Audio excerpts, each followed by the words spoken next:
Muy bien, muy buenas tardes a todos. Reiteramos la bienvenida.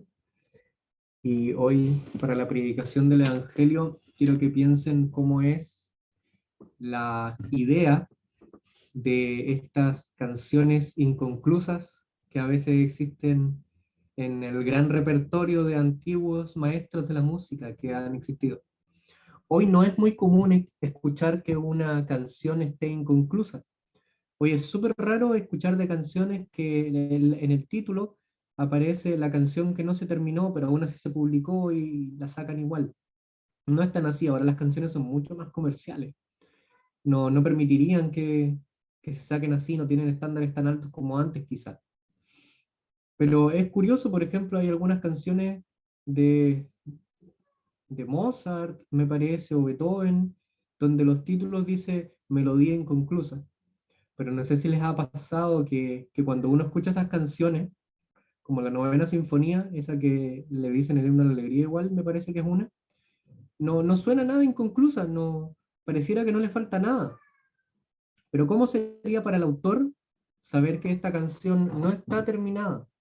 Hay libros que les ha pasado eso, hay libros que ahora están sacando de Tolkien, que él nunca terminó, pero gracias a que su hijo, me parece que él, que dirige su fundación, recopiló las cartas que tenía y los papeles que tenía, los va publicando. Pero ¿cómo será, me pregunto, cómo será para un autor que no se, que tenga que escuchar algo inconcluso? Para nosotros nos suena algo inconcluso a veces. Para nosotros nunca va a sonar inconcluso porque sabemos solo de la canción, pero no conocemos cómo es lo que podría ser. El autor sabe todo lo que quería expresar, por eso sabe que algo está inconcluso, él puede notar esos tonos. Es como cuando uno muestra una obra o muestra a veces una pieza, a veces pasa, me pasaba con mi familia, cuando mi mamá redecoraba o pintaba y le decíamos que estaba quedando súper, pero ella decía, pero no está listo porque ella notaba los detallitos, ese tipo de cosas. Ese tipo de cosas cuando el autor sabe que algo falta. ¿A qué me refiero? Quiero que me acompañen a un relato en Génesis para que veamos algo de esto. Génesis en el capítulo 18, el contexto es que Dios ha creado al hombre a su imagen y semejanza y lo puso en un huerto para que lo labrase, para que la tierra se llenara de la imagen y semejanza de Dios. El hombre pecó, por lo que el hombre fue expulsado del huerto. Luego el hombre se volvió malo en todo el intento de su imaginación, por lo que Dios mandó un diluvio que limpiara todo el mundo, pero salvó a una persona y a su familia. En ese sentido, lo que estamos viendo es algo súper interesante. Estamos viendo a través de Génesis que Dios tiene que Dios tiene que castigar el pecado. Pero también cuando vemos los relatos de Adán y de Noé y de otros en el libro de Génesis, uno dice, un momento, si bien Dios siempre parece que está castigando el pecado reiteradamente, también se nota que Él tiene más ganas de perdonar el pecado, ya que permite que las personas permanezcan. Permitió que Adán permaneciera, pudiendo haber empezado de nuevo. Permitió que Noé permaneciera, lo cual igual es chocante, porque después de que la tierra fue limpiada, lo primero que hizo Noé al salir fue igual que como Adán pecó en un huerto con el fruto de la ciencia, el bien y el mal, así Noé en un huerto pecó con el fruto de la vid y en base a haber descubierto su desnudez en alguno de sus hijos, causó un pecado terrible y mostró que su justicia no era tan perfecta. No era perfecta, no era perfecto, no era una persona ajena al pecado. Así como el primer hombre cayó en un huerto, otro hombre cae en otro huerto y el patrón continúa y pareciera que Dios aún así quiere mantener a las personas. Ahora, la pregunta es, ¿cómo se va a solucionar esto? ¿Qué va a pasar la próxima vez que que un gran evento de pecado se genere de tal forma que Dios tenga que castigar? En el primer punto, Dios mismo lo declaró. Dios declaró que tenía que castigar el pecado y que Adán no podía andar comiendo el fruto del árbol. Y en el segundo caso, el resultado fue más trágico, ya que uno de los descendientes de Noé, Cam me parece que se llamaba, fue maldito por generaciones debido a los pecados que se generaron en su familia. Y en ese sentido, uno se pregunta, ¿y qué va a pasar la próxima vez que gran cantidad de parte de la tierra peque? ¿Acaso Dios mantendrá su amor y su misericordia en base a algún hombre o hombres o mujeres en los que pueda fijar su gracia? La palabra gracia aparece por primera vez en la Biblia en Noé.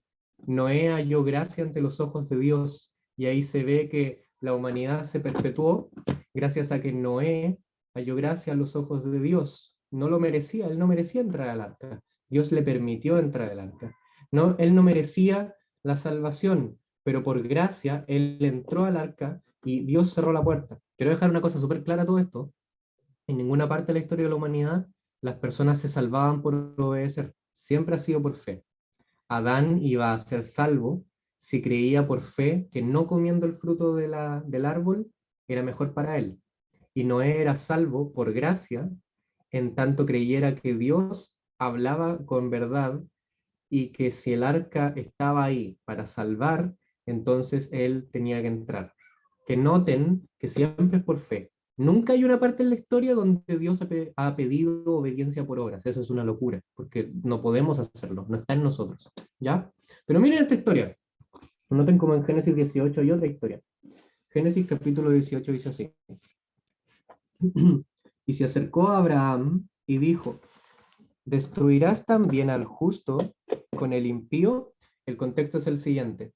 Abraham acaba de recibir a unos invitados, y estos invitados, Abraham se da cuenta, oh, uno es Dios, y Dios manda ángeles a visitar a Sodoma y Gomorra, ya que su maldad había llegado a sus oídos, ya que la maldad de estas ciudades estaba llegando a los oídos de Dios y debía castigarlos. Y Abraham se preocupa, ya que Lot, lo más probable es que se preocupó por esto, ya que Lot, su sobrino, vivía en estas ciudades. Lot vivía con Abraham, pero se apartó de Abraham para ir cada vez más a Sodoma y Gomorra.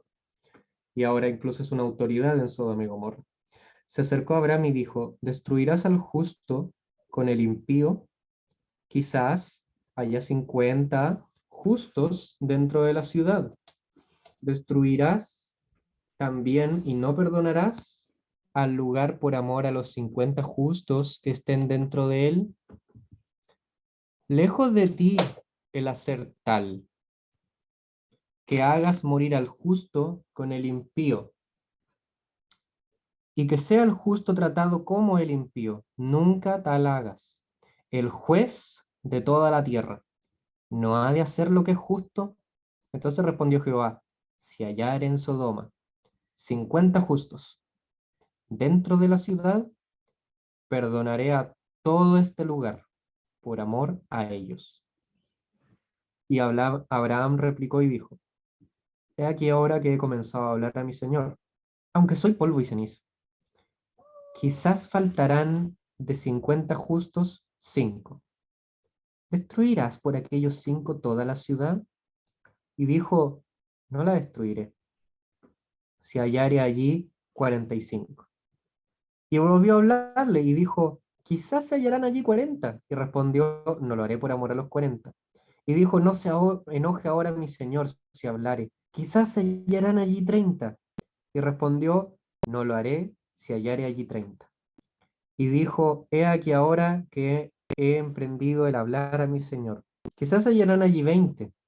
No la destruiré, respondió, por amor a los 20.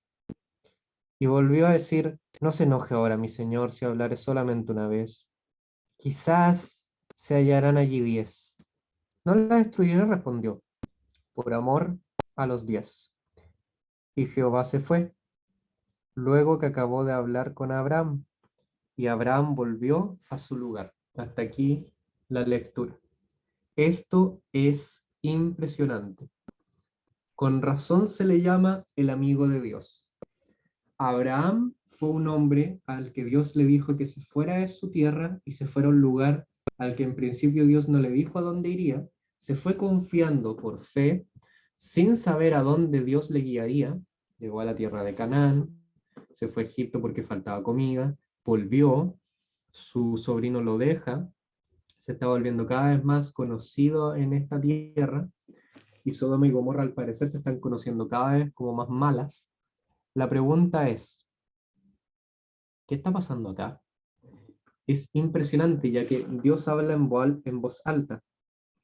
En los versículos anteriores, en el 17, Dios está con Abraham y dice, ¿encubriré yo a Abraham lo que voy a hacer, habiendo de ser Abraham una nación grande y fuerte, y habiendo de ser benditas en él todas las naciones de la tierra? Aquí hay un gran misterio, ya que Dios está eligiendo a un hombre por medio del cual quiere relacionarse con la tierra. Pero aquí hay un gran misterio, ya que por un lado están las naciones malas.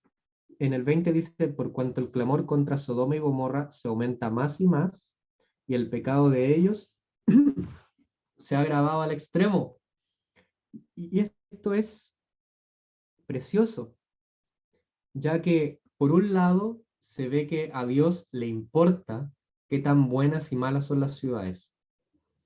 A Dios no está totalmente inactivo, él nunca ve las ciudades de la tierra y está satisfecho con los barrios peligrosos. Dios nunca está feliz cuando la ciudad está mal, ya que Él escucha el clamor. No se especifica realmente, porque dice, por cuanto el clamor contra Sodoma y Gomorra. Es curioso porque esto recuerda al Éxodo, cuando las personas claman a Dios porque están sufriendo como esclavos. Puede que haya un dejo de esclavitud acá, pero es curioso porque no se especifica exactamente quiénes son los que están clamando. Puede que haya clases oprimidas en la ciudad, puede que se refiera a que la tierra en sí misma está clamando, ya que el mundo fue hecho para Dios y quizá el mundo sufre cuando no vivimos para Dios, puede ser. Pero lo que no deja de ser particular es que Dios anuncia que tiene que juzgar. Estimado, este mundo es malo y este mundo no fue hecho para lo que está siendo usado en este momento. El mundo fue hecho durante la creación para dar gloria a Dios. Y esta gloria no significa lo que muchos pensamos. Cuando uno dice la creación fue hecha para dar gloria a Dios, inmediatamente nos imaginamos unas comunidades de todos viviendo en carpas y cantando cumbayá, y yo creo que no tiene mucho que ver. Yo creo más que nada que significa que la tierra, cuando fue hecha, por ejemplo, en Génesis aparece que se creó un río con 4 brazos, me parece, y dentro del río hay piedras preciosas. Se menciona el lapislázuli, creo que se menciona el topacio, se mencionan hartas piedras. Y a mí me parece que la mención de un río con piedras preciosas y materiales artísticos que estaban disponibles en el río y en el Edén en general, era la indicación de que nosotros, cuando utilizamos la materia prima del mundo para cosas creativas, para cosas buenas, para cosas útiles, estamos glorificando a Dios. Porque ya que Dios es creador, cuando nosotros nos comportamos como creadores, lo estamos glorificando. ¿Se dan cuenta de eso? Nosotros creamos, somos personas que crean. Nos encanta crear cosas, nos encanta crear materiales. Yo estoy impresionado que, estando en mi hogar, puedo transmitir a muchas personas. Además lo podemos grabar en una nube y después lo podemos subir a un sitio que se ve por millones más de personas. Y ni siquiera estamos pagando, la verdad. Y eso es impresionante. Todas esas cosas ni siquiera las pagamos porque son tan simples para el que las hace. ¿No les parece sorprendente? ¿No les parece que el ingenio humano es tremendo? Hasta la luna llegamos. En base al ingenio, en base a ingeniería, en base a matemáticas, en base a ciencias, en base a personas que se esforzaron. Eso es glorificar a Dios, usar los materiales para crear cosas buenas.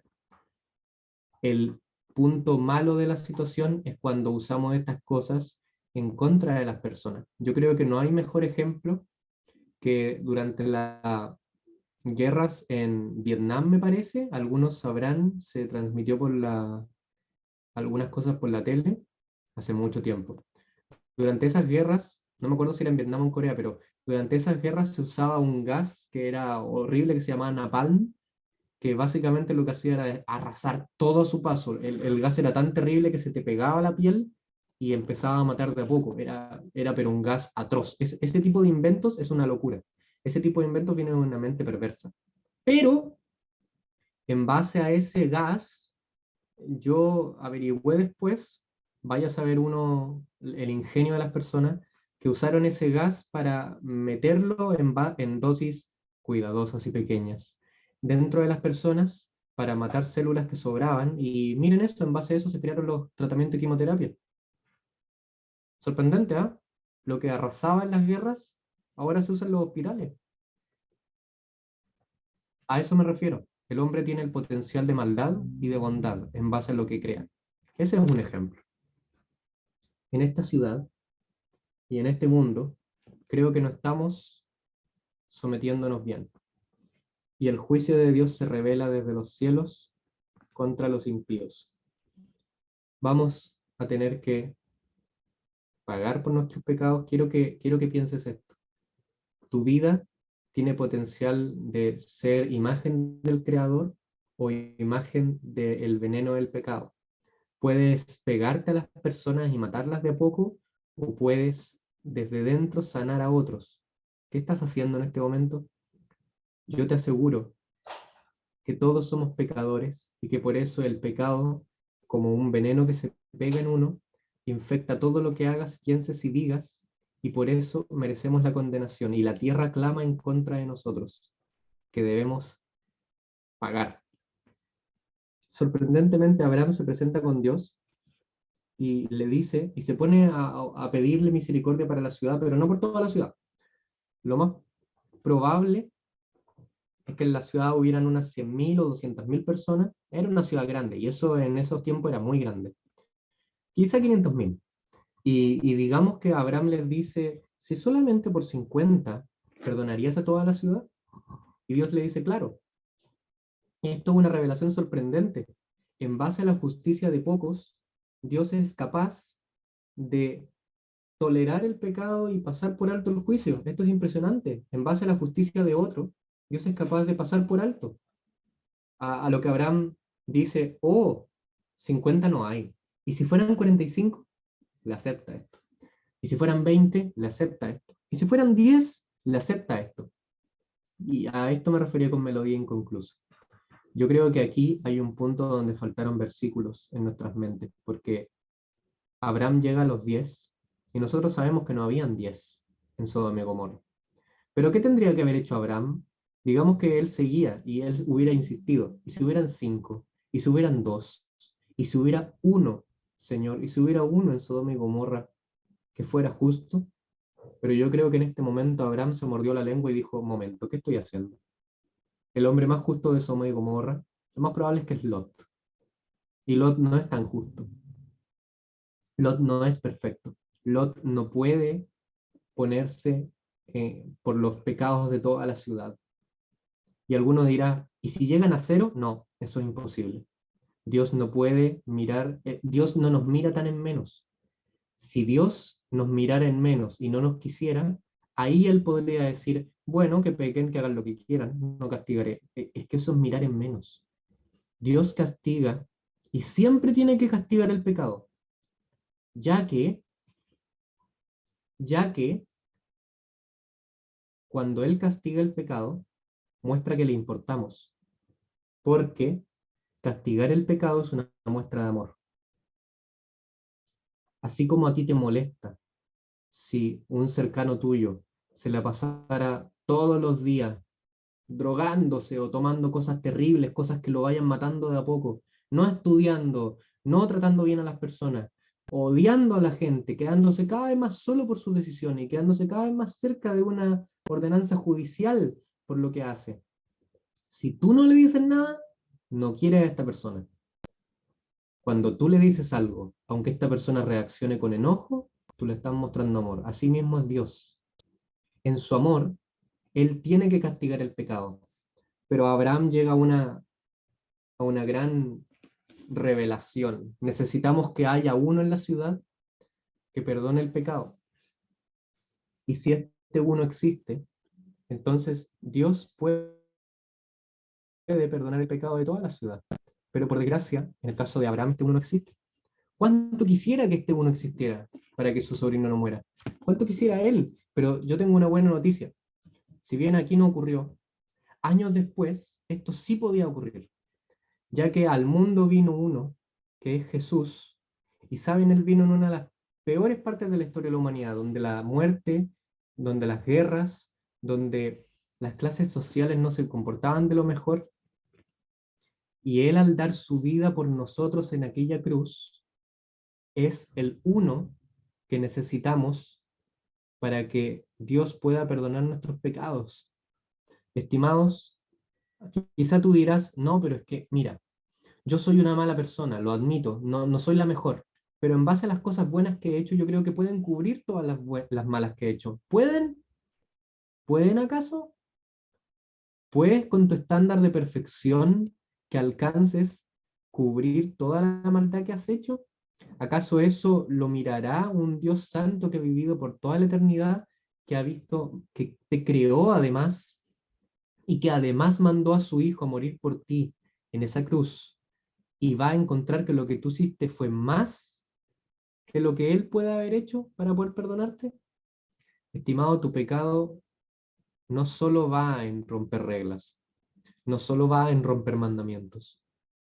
Tu pecado es que te has alejado de Dios, es que has alejado toda tu vida de Dios. Es que tu justicia no es suficiente para cubrir con tus pecados.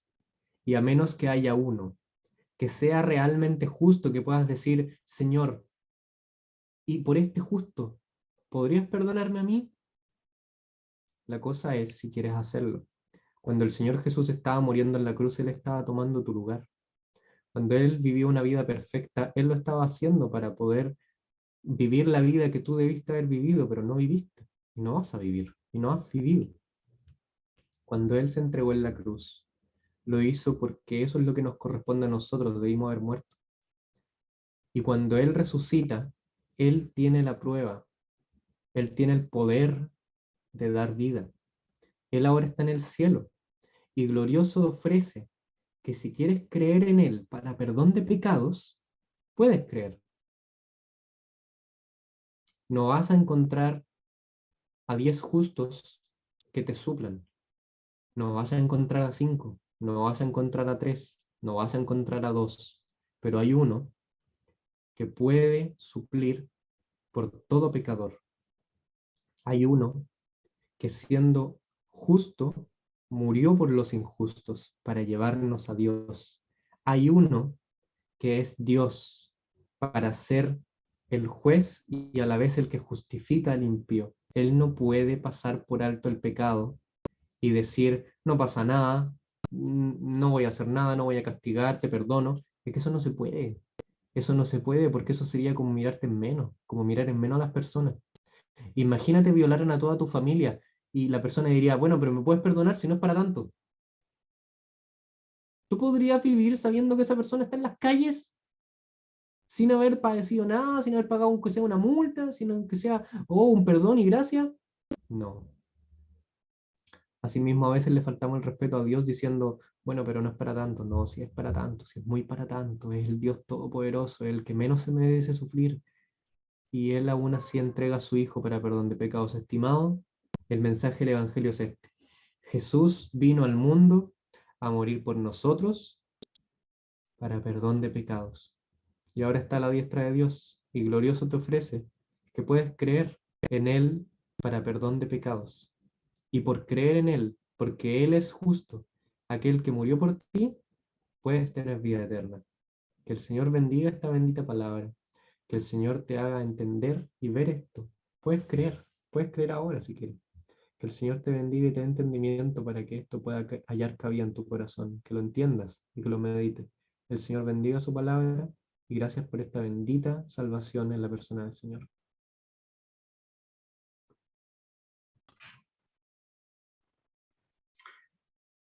Bien, buenas tardes, queridos hermanos y amigos que nos han acompañado en esta reunión de martes. Vamos a considerar lectura en Génesis, el capítulo 22. Vamos a quizás complementar, mezclar algunas cosas que hemos estado considerando. Vamos a... El día domingo terminamos en Concepción una pequeña enseñanza acerca de la fe, algunos aspectos de la fe. Y consideramos la importancia quizás para nosotros de estos aspectos de la fe. La fe que recompensa, encontramos en Hebreos el capítulo 11, la fe que recompensa, la fe que está focalizada y bien dirigida en Dios, y la fe probada. Y cuando consideramos la fe probada, allí en Hebreos el capítulo 11, voy a leer, no lo busquen, solo para hacer el link con Génesis el capítulo 22. Dice en el capítulo 11, versículo 17, por la fe Abraham, cuando fue probado, ofreció a Isaac, y el que había recibido las promesas ofrecía su unigénito, habiéndosele dicho: en Isaac te será llamada descendencia, pensando que Dios es poderoso para levantar aún de entre los muertos, de donde en sentido figurado también le volvió a recibir. Esta porción nos dice que la fe de Abraham fue probada. Y la fe probada nos lleva a una dimensión en la vida de Abraham que tiene que ver con la ofrenda de su hijo Isaac. La fe de Abraham probada a través de la ofrenda de Isaac, su hijo. Y eso es la porción que encontramos aquí en el capítulo 22 y que vamos a leer ahora. Dice: aconteció después de estas cosas que probó Dios a Abraham y le dijo: Abraham, y él respondió: heme aquí. Y dijo: toma ahora tu hijo, tu único Isaac, a quien amas, y vete a tierra de Moría, y ofrécelo allí en holocausto, sobre uno de los montes que yo te diré. Y Abraham se levantó muy de mañana, y enalbardó su asno, y tomó consigo 2 siervos suyos, y a Isaac su hijo, y cortó leña para el holocausto, y se levantó, y fue al lugar que Dios le dijo. Al tercer día alzó Abraham sus ojos, y vio el lugar de lejos. Entonces dijo Abraham a sus siervos: esperad aquí con el asno, y yo y el muchacho iremos hasta allí y adoraremos y volveremos a vosotros. Y tomó Abraham la leña del holocausto y la puso sobre Isaac, su hijo, y él tomó en su mano el fuego y el cuchillo, y fueron ambos juntos. Entonces habló Isaac a Abraham, su padre, y dijo: Padre mío. Y él respondió: heme aquí, mi hijo. Y él dijo: he aquí el fuego y la leña, mas ¿dónde está el cordero para el holocausto? Y respondió Abraham: Dios se proveerá de cordero para el holocausto, hijo mío. E iban juntos.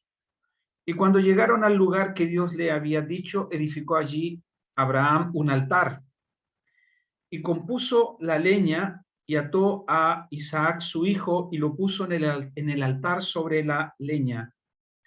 Y extendió Abraham su mano, y tomó el cuchillo para degollar a su hijo. Entonces el ángel de Jehová le dio voces desde el cielo y dijo, Abraham, Abraham. Y él respondió, heme aquí. Y dijo, no extiendas tu mano sobre el muchacho ni le hagas nada, porque ya conozco que temes a Dios, por cuanto no rehusaste tu hijo, tu único. Entonces alzó Abraham sus ojos y miró, y aquí a sus espaldas un carnero trabado en un zarzal por sus cuernos. Y fue Abraham y tomó el carnero y lo ofreció en holocausto en lugar de su hijo. Y llamó a Abraham el nombre de aquel lugar, Jehová proveerá. Por tanto se dice hoy, en el monte de Jehová será provisto. Y llamó el ángel de Jehová a Abraham por segunda vez desde el cielo, y dijo, por mí mismo he jurado, dice Jehová, que por cuanto has hecho esto y no me rehusaste, y no me has rehusado tu hijo, tu único hijo, de cierto te bendeciré y multiplicaré tu descendencia como las estrellas del cielo y como la arena que está a la orilla del mar, y tu descendencia poseerá las puertas de sus enemigos. En tu simiente serán benditas todas las naciones de la tierra, por cuanto obedeciste a mi voz. Y volvió Abraham a sus siervos, y se levantó y se fueron juntos a Beerseba, y habitó Abraham en Beerseba. Aquí, en esta lectura de la palabra del Señor, aquí encontramos un pasaje muy interesante y que tiene que ver quizás con la porción que hemos leído desde Hebreos el capítulo 11. Allí en Hebreos el capítulo 11 se nos presenta una lista de héroes de la fe. La fe es la certeza de lo que se espera, la convicción de lo que no se ve, como dice el capítulo 1 de Hebreos. Y por esta fe, algunos alcanzaron renombre, por esta fe, algunos evidenciaron la justicia de Dios, por esta fe, algunos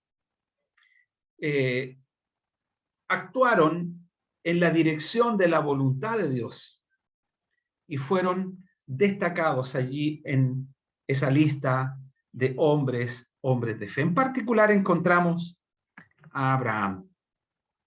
Y volvemos aquí a esta porción del capítulo 22. Quizás si hay una palabra que podemos retener al inicio de esta lectura y que se repite varias veces, es la palabra holocausto. Por ejemplo, en el versículo 2, Dios habla a Abraham y dice, toma tu hijo, tu único Isaac, y ofrécelo allí en holocausto, en el lugar que Dios había indicado, en tierra de Moría, sobre uno de los montes, que él le diría. En el versículo 3, Abraham toma de mañana, se levanta muy de mañana, enalbardó su asno, tomó consigo 2 siervos suyos, a Isaac su hijo, corta la leña para el holocausto. En el versículo 6, y tomó Abraham la leña del holocausto. Versículo 7 al final, y aquí el fuego y la leña, mas ¿dónde está el cordero para el holocausto? Versículo 8, y respondió Abraham, Dios se proveerá de cordero para el holocausto. Y al final, en el versículo 13, dice, y fue Abraham y tomó el carnero y lo ofreció en holocausto en lugar de su hijo. Y llama la atención que este último holocausto es un holocausto, o es el holocausto que podemos decir de la sustitución. La instrucción era que Isaac fuera sacrificado allí en tierra de Moría, como dice el versículo 2, y sea ofrecido allí en holocausto. Y vemos en el versículo 13 que es un carnero que toma el lugar de Isaac. y es ofrecido en holocausto. Aquí entonces encontramos al menos seis expresiones que tienen que ver con el holocausto y la sustitución del que está siendo ofrecido en holocausto. Y sin lugar a duda, esta porción es una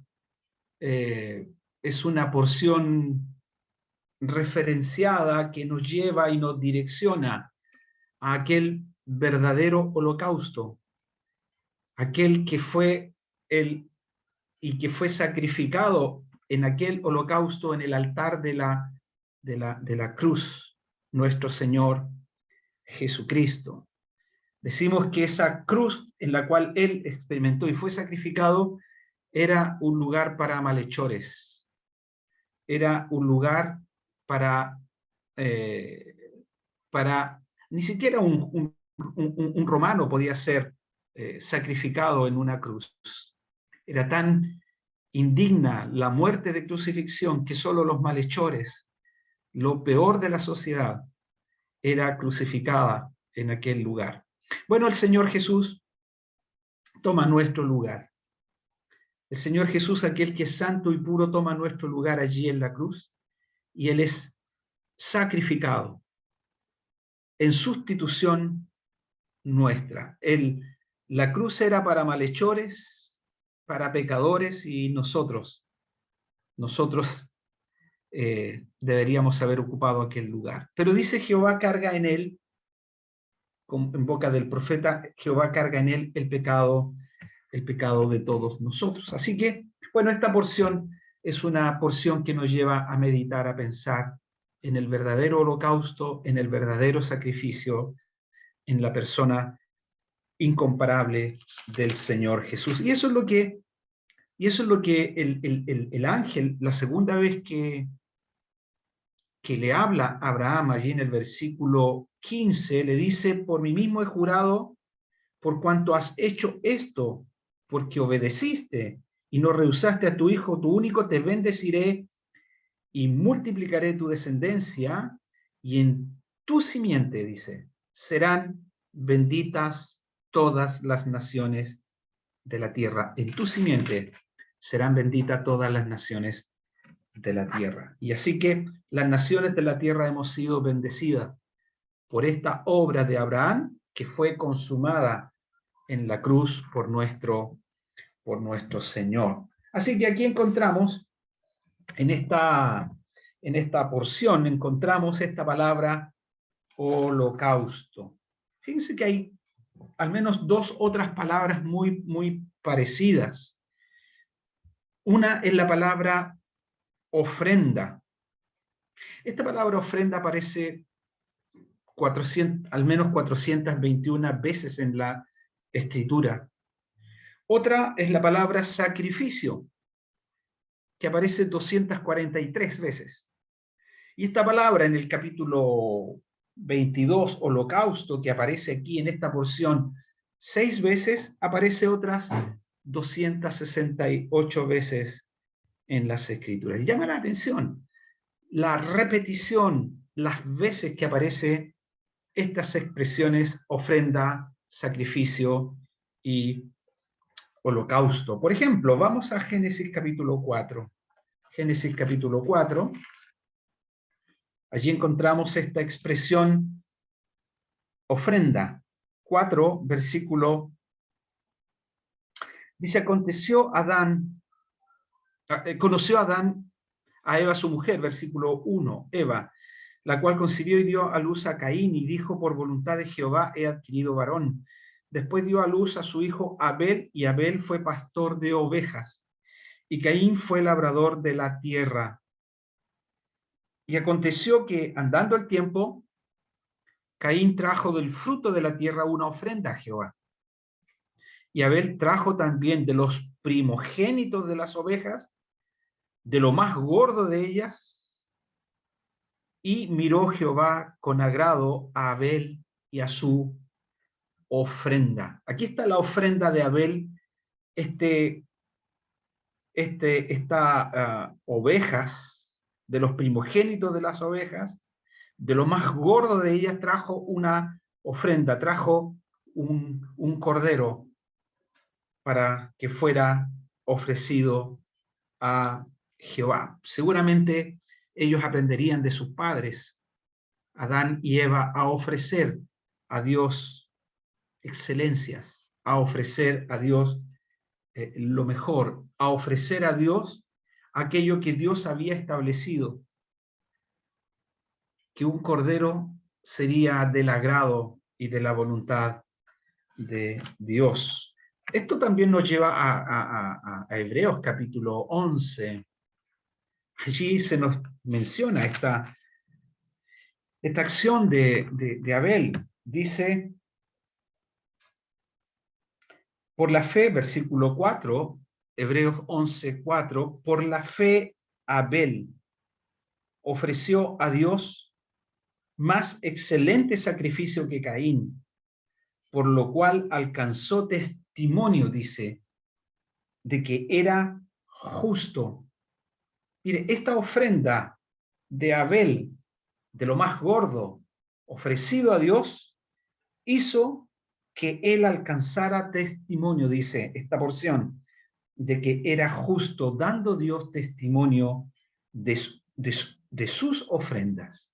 Mire, Dios da, dice esta porción, Dios da testimonio de la ofrenda de Abel, y muerto aún habla por ella. Qué interesante, Dios dando testimonio, Dios haciendo oír su voz en agrado, en este caso a la ofrenda de Abel.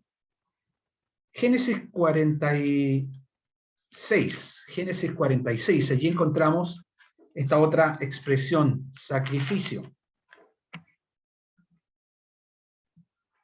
Sacrificio. Y aquí vemos a Israel, dice versículo 1 de Génesis 46.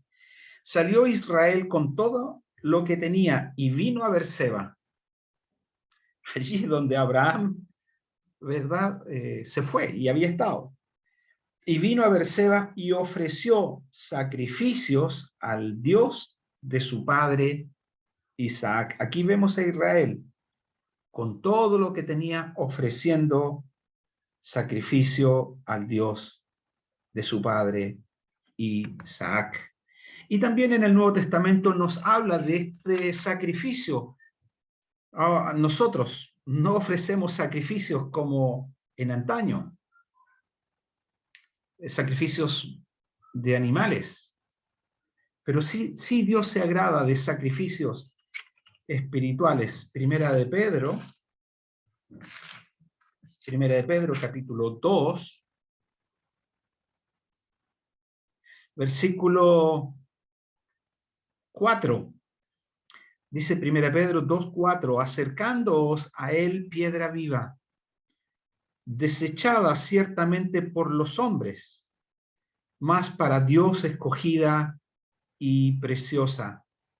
Vosotros también como piedras vivas, sed edificados como casa espiritual y sacerdocio santo, para ofrecer sacrificios espirituales aceptable a Dios por medio de Jesucristo. Vosotros también, como piedras vivas, sed edificados como casa espiritual y sacerdocio santo para ofrecer.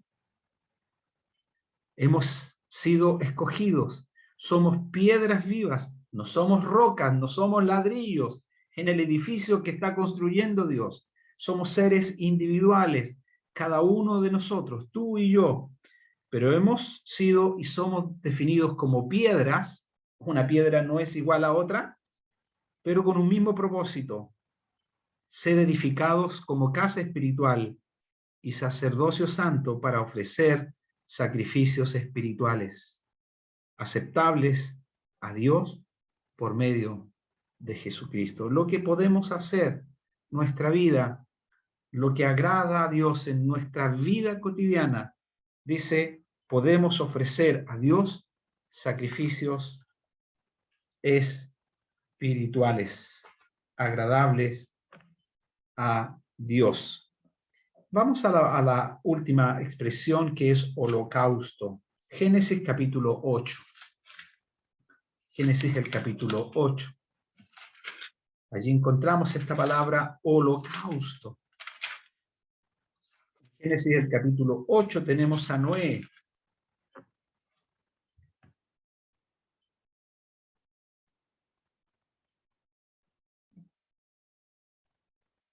Entonces, ha terminado el diluvio.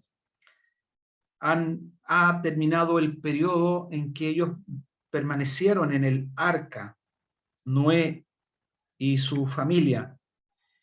Entonces, habló Dios, dice el versículo 15 del capítulo 8 de Génesis. Entonces habló Dios a Noé diciendo, sal del arca tú y tu mujer y tus hijos y las mujeres de tus hijos contigo. Todos los animales que están contigo, de toda carne, de ave y de bestias y de todo reptil que se arrastra sobre la tierra, sacarás contigo y vayan por la tierra y fructifiquen y multiplíquense sobre la tierra. Entonces salió Noé y sus hijos, su mujer y las mujeres de sus hijos con él. Todos los animales y todo reptil y toda ave, todo lo que se mueve sobre la tierra según sus especies salieron del arca, y edificó Noé, aquí está el versículo, y edificó Noé un altar a Jehová, y tomó de todo animal limpio y de toda ave limpia, y ofreció holocausto en el altar. Noé toma de todo animal limpio y de toda ave limpia, y ofreció holocausto en el altar. Ofrece holocausto a Dios. Y esta palabra holocausto significa todo quemado. Todo quemado. El animal limpio era puesto en el altar. Allí está el fuego, allí está la leña, allí está el fuego, prende la leña, y ese altar es consumido y el animal limpio es consumido completamente. Y esa es la figura que encontramos aquí en Génesis el capítulo 22. Vamos a Génesis el capítulo 22. Allí está la instrucción de Dios.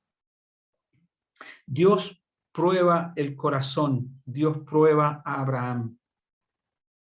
Abraham es un hombre ya viejo.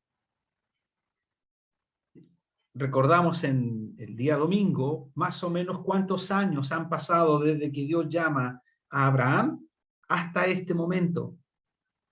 Dios llamó a Abraham allí en el capítulo 12, cuando Abraham tenía 75 años, le dice, toma tus cosas y vete, deja a tu padre, deja tu tierra, deja tu parentela, la casa de tu padre, y vete a tierra que yo te mostraré. Y Abraham escucha la voz de Dios y obedece. Sale, 75 años. Ya mi hermano Cristian nos leyó algo de un acontecimiento en la vida de Abraham. Isaac dice, versículo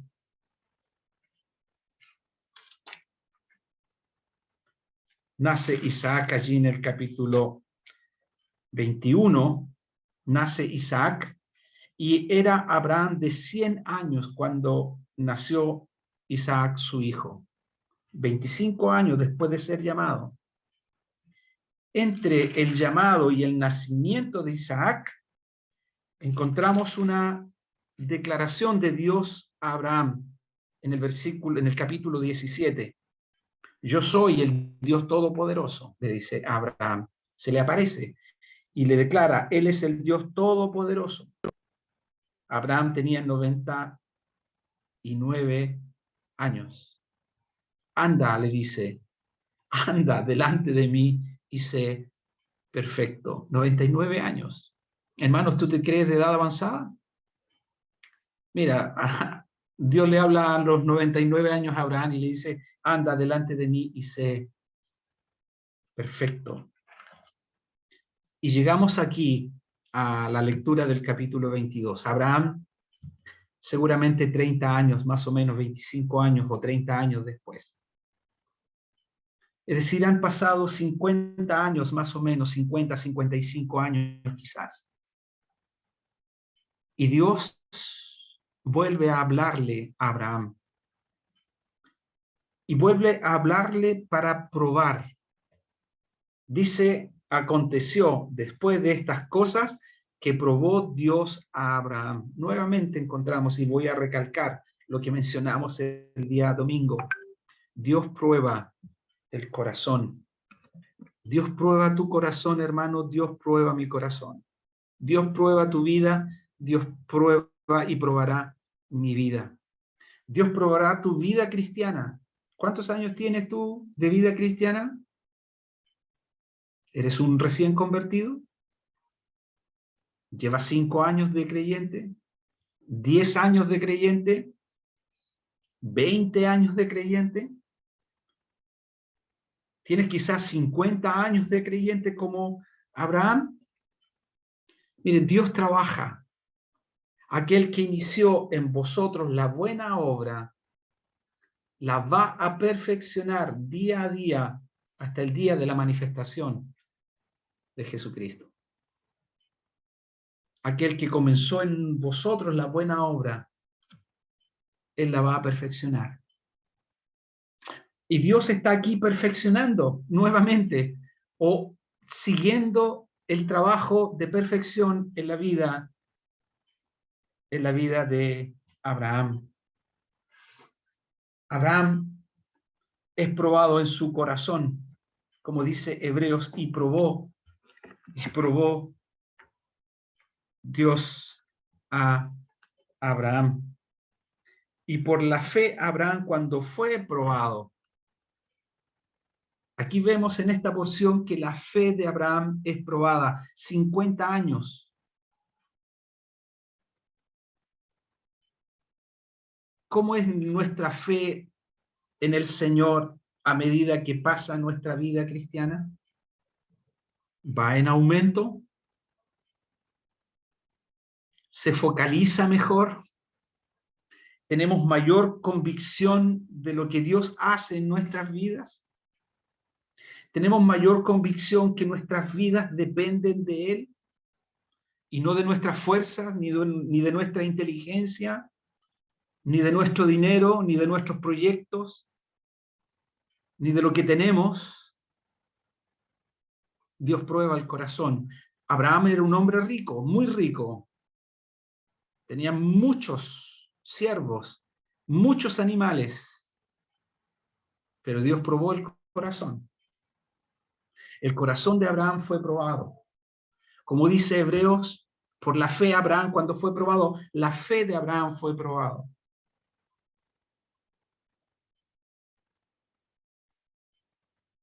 Dice el versículo 12, no rehusaste tu hijo, tu único. No rehusaste, fuiste obediente. Entonces la obediencia de Abraham fue probada también. Y le dice, por cuanto conozco que temes a Dios. Dios probó el temor en Abraham acerca de él.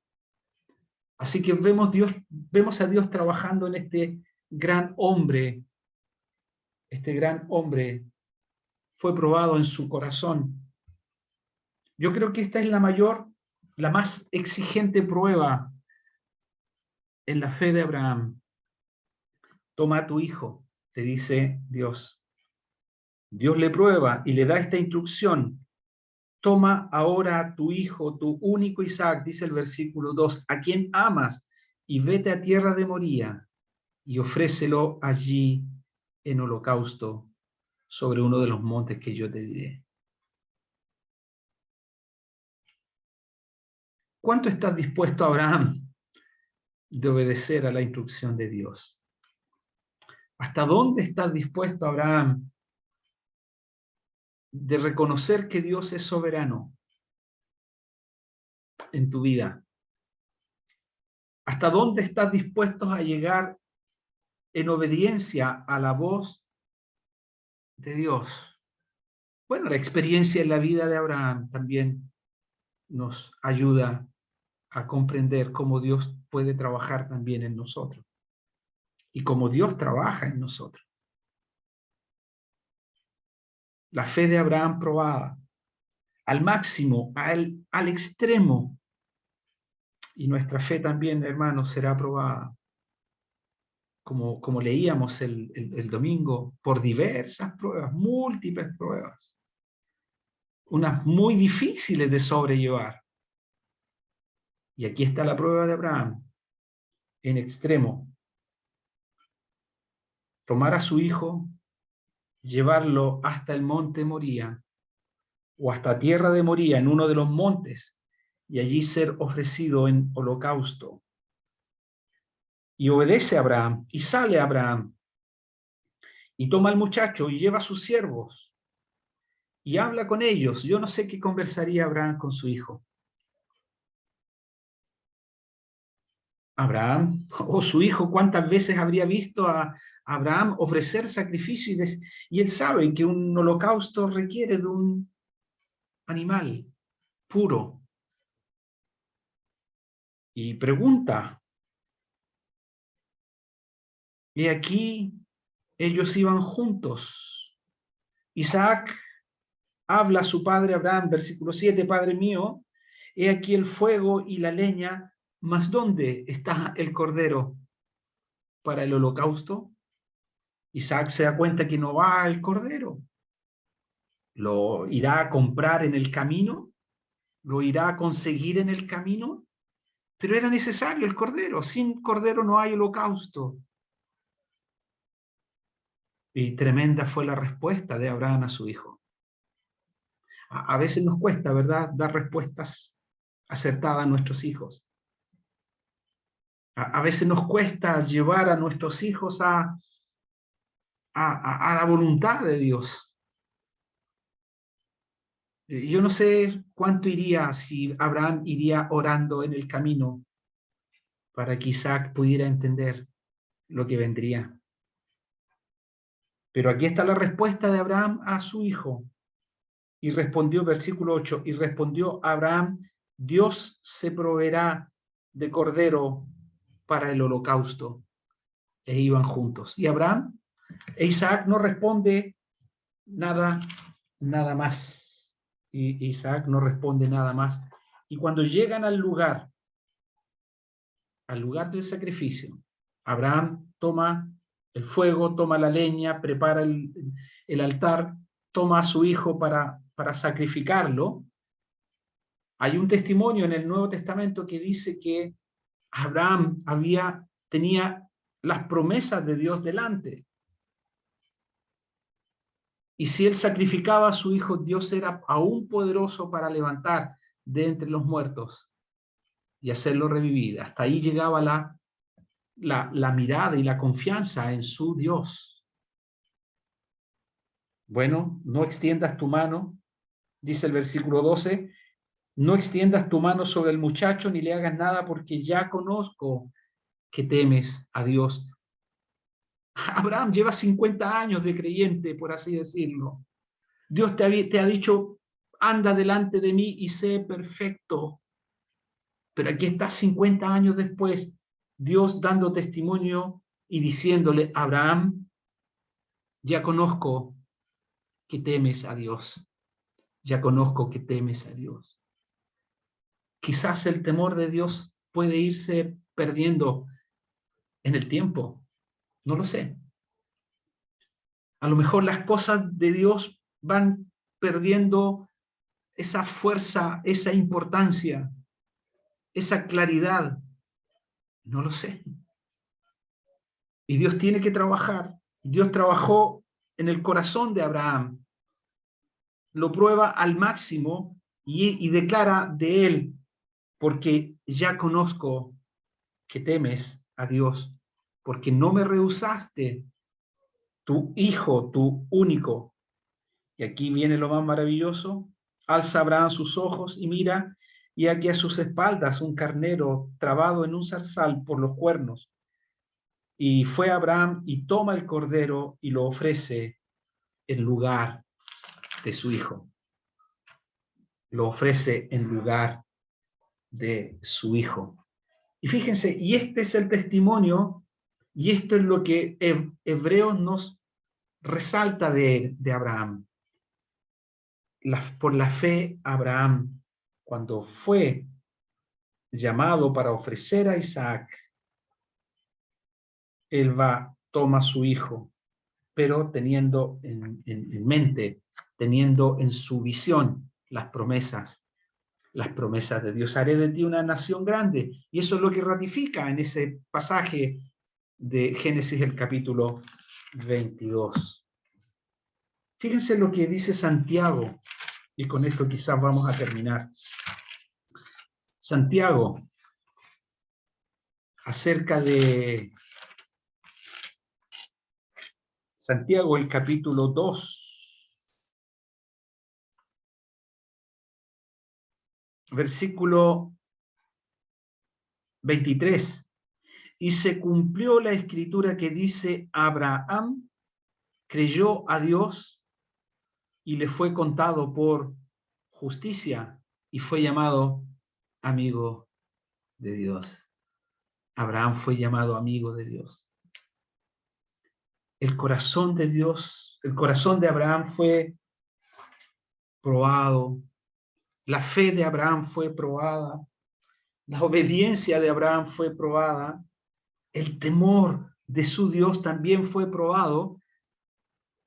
Y la vida de Abraham fue probada a tal punto que él soporta la prueba, brilla más que el oro, y Dios deja este testimonio.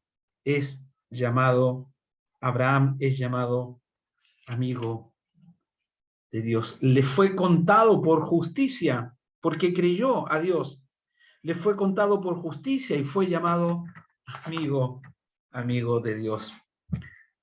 ¿Cómo queremos ser llamados nosotros? ¿Cómo quieres ser llamado tú? Abraham fue llamado amigo de Dios. David, Dios dice que fue llamado conforme al corazón de Dios. Daniel fue llamado varón muy amado.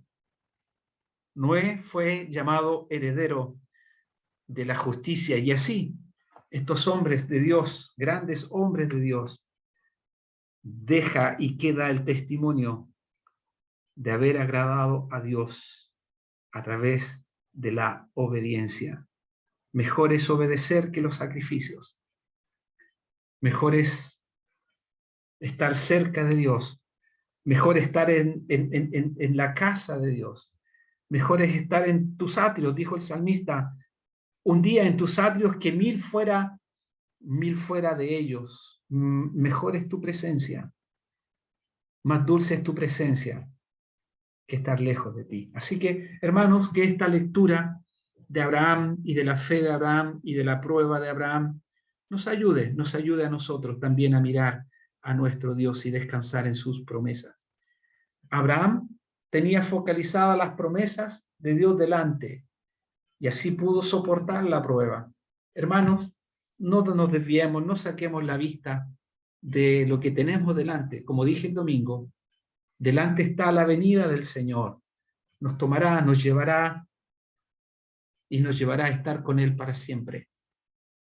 Y en el camino, en el proceso, echemos toda nuestra ansiedad, todas nuestras cargas sobre Él, porque Él tiene cuidado de nosotros. Él tiene cuidado de ti, hermano, querida hermana. Él tiene cuidado de nosotros. Así que descansemos en Él, en sus promesas. Que el Señor bendiga su palabra. Vamos a orar para terminar nuestra reunión. Nuestro Dios y Padre bendito, te damos gracias por la lectura doble de tu palabra. Te damos gracias por el ejemplo de Abraham. Todo lo que está escrito es para nuestra enseñanza. Todo lo que está escrito es para nuestro aprendizaje. Todo lo que contemplamos en la vida de estos grandes hombres es para reorientar nuestra vida y también poder ser agradables en todo. Señor, bendice a nuestros hermanos, bendice nuestras vidas. Gracias por tu palabra. Que tu palabra pueda estar en nuestro corazón y que nos ayudes en nuestra reflexión y en nuestra meditación cotidiana de cómo vivimos, de cómo es nuestro andar, de cómo es nuestra integridad, de cómo es nuestro corazón, de cómo son nuestros pensamientos, cómo son nuestras voluntades direccionadas hacia ti o lejos de ti. Señor, ayúdanos. Te damos gracias por tu palabra. Bendice esta reunión en cada uno de nuestros corazones. Nos encomendamos a ti, rogando tu bendición sobre cada uno de los presentes y sobre nuestras familias también. Rogamos tu más rica bendición. Gracias, Padre, por esta tarde, en el nombre de nuestro Señor Jesucristo. Amén.